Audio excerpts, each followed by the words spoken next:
आजवर तुम्ही देवादिकांच्या अनेक मूर्ती पाहिल्या असतील, काही दगड पाषाणांनी बनलेल्या तर काही धातूंनी बनलेल्या। पण भारतात एक मूर्ती अशी सुद्धा आहे जी चक्क 9 वेगवेगळ्या प्रकारच्या विषारी पदार्थांपासून बनली आहे। एवढंच नाही तर गेली शेकडो वर्षे लाखो भक्तांचा असा विश्वास आहे की या मूर्तीवर होणाऱ्या अभिषेकामुळे त्या पदार्थांमध्ये औषधी गुण निर्माण होतात। पण प्रश्न असा आहे की जर ही मूर्ती खरंच विषारी पदार्थांपासून बनलेली असेल तर ती आजही सुरक्षित कशी आहे आणि 2000 वर्षांपेक्षा जास्त काळानंतरही तिचं रहस्य का उलगडलेलं नाहीये?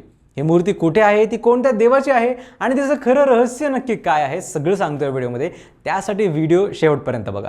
नमस्कार, मी संकल्प पाटील आणि तुम्ही बघताय लगाव बत्ती। तामिळनाडूच्या दिंडीगुल जिल्ह्यातलं पलानी हे भगवान मुरुगनांच्या 6 सर्वात पवित्र तीर्थक्षेत्रांपैकी एक मानलं जातं। याला अरुपडे वीडू म्हणजेच भगवान मुरुगनांची 6 दिव्य निवासस्थानं असंही म्हटलं जातं। या मंदिरात भगवान मुरुगन दंडायुधपाणी स्वरूपात विराजमान आहेत। हातात फक्त एक दंड, अंगावर फक्त लंगोटी, गळ्यात रुद्राक्षाची माळ आणि चेहऱ्यावर गाढ शांतता। हे स्वरूप एखाद्या योद्ध्याचं नाहीये तर सर्व संसारिक सुखांचा त्याग केलेल्या एका तपस्व्याचं आहे। या स्वरूपामागेही एक प्रसिद्ध कथा सांगितली जाते की नारद मुनींनी भगवान शिवांना ज्ञानाचं एक दिव्य फळ दिलं होतं। ते मिळवण्यासाठी गणेश आणि कार्तिकेय यांच्यात स्पर्धा लागली। संपूर्ण विश्वाची प्रदक्षिणा करणाऱ्यालाच ते फळ मिळणार होतं। कार्तिकेय लगेच मोरावर बसून निघाले, पण गणेशांनी आई वडिलांभोवती 3 प्रदक्षिणा घालत माझ्यासाठी आई वडीलच विश्व आहेत असं सांगितलं। शिव पार्वतींनी ज्ञानफळ गणेशांना दिलं। यामुळे नाराज झालेले कार्तिकेय सर्व काही सोडून पलानींच्या डोंगरावर येऊन तपश्चर्या करू लागले। तेव्हा भगवान शिव म्हणाले, पजमनी म्हणजे तूच खरा ज्ञानाचा फल आहेस, अशी आख्यायिका सांगितली जाते आणि यावरूनच पलानी हे नाव पडल्याचं मानलं जातं। पण या मंदिराचं खरं रहस्य मंदिराच्या इतिहासात नाही तर इथे स्थापित असलेल्या मूर्तीत आहे। ही मूर्ती साध्या ग्रेनाइट, संगमरवर किंवा पंचधातूंपासून बनलेली नाहीये। हिंदू परंपरेनुसार ही मूर्ती नवपाषाण नावाच्या एका खूपच रहस्यमय मिश्रणापासून तयार करण्यात आली होती आणि हे काम केलं होतं सिद्ध परंपरेतले महान संत भोगर सिद्धरांनी। भोगर हे फक्त योगी किंवा संत नव्हते, त्यांना आयुर्वेद, सिद्धवैद्यक, रसायनशास्त्र आणि धातुविज्ञानाचं विलक्षण ज्ञान असल्याचं तमिळ परंपरेत सांगितलं जातं। ते 18 महान सिद्धांपैकी एक मानले जातात। काही आख्यायिकांनुसार त्यांनी भारताबाहेर सुद्धा प्रवास केला आणि अनेक गूढ विद्यांचा अभ्यास केला। पण त्यांची सर्वात मोठी ओळख म्हणजे पलानीतली भगवान मुरुगनांची ही रहस्यमय मूर्ती। नवपाषाण या शब्दाचंच त्याचं रहस्य दडलेलं आहे। नव म्हणजे 9 आणि पाषाण म्हणजे विषारी खनिज किंवा धातू।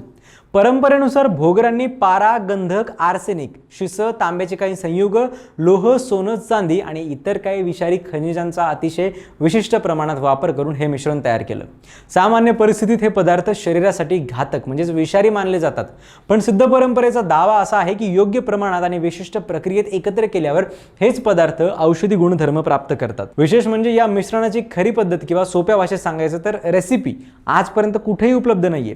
त्यामुळे नवपाषाण हा विषय आजही इतिहास, श्रद्धा आणि गूढ विज्ञान यांच्या सीमारेषेवर उभा आहे। याच कारणामुळे पलानी मंदिरातल्या अभिषेकाला सुद्धा विशेष महत्त्व दिलं जातं। दररोज मूर्तीवर दूध, पंचामृत, मध, चंदन आणि इतर पवित्र पदार्थांनी अभिषेक केला जातो।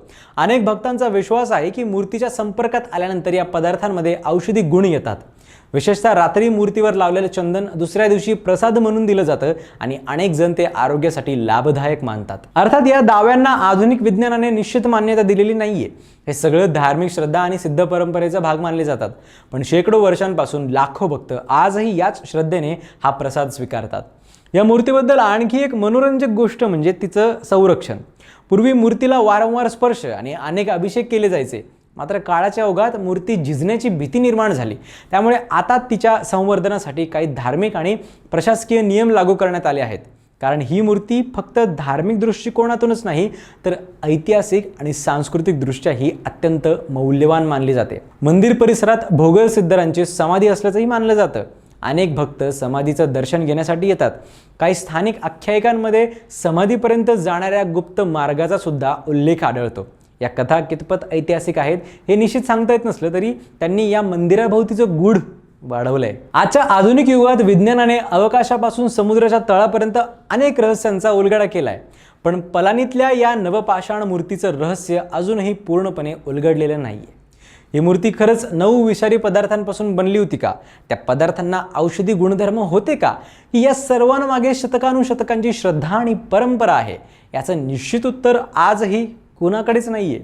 पण एक गोष्ट मात्र नक्की आहे की भारताचा इतिहास हा फक्त राजे, युद्ध आणि साम्राज्यांचा इतिहास नाही आहे. तो अशा मंदिरांचाही इतिहास आहे जिथं श्रद्धा, विज्ञान, औषधशास्त्र आणि अध्यात्म यांचं एक अद्भुत मिश्रण पाहायला मिळतं.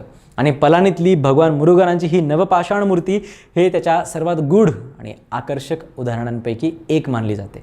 कदाचित म्हणूनच हजारो वर्षानंतरही हे मंदिर फक्त भक्तांनाच नाही तर इतिहासकार, संशोधक आणि वैज्ञानिकांनाही सतत खुणावत राहतं. ही माहिती तुम्हाला कशी वाटली ते कमेंट्समध्ये नक्की सांगा आणि अशाच इंटरेस्टिंग स्टोरीजसाठी फॉलो करा लगावबत्ती.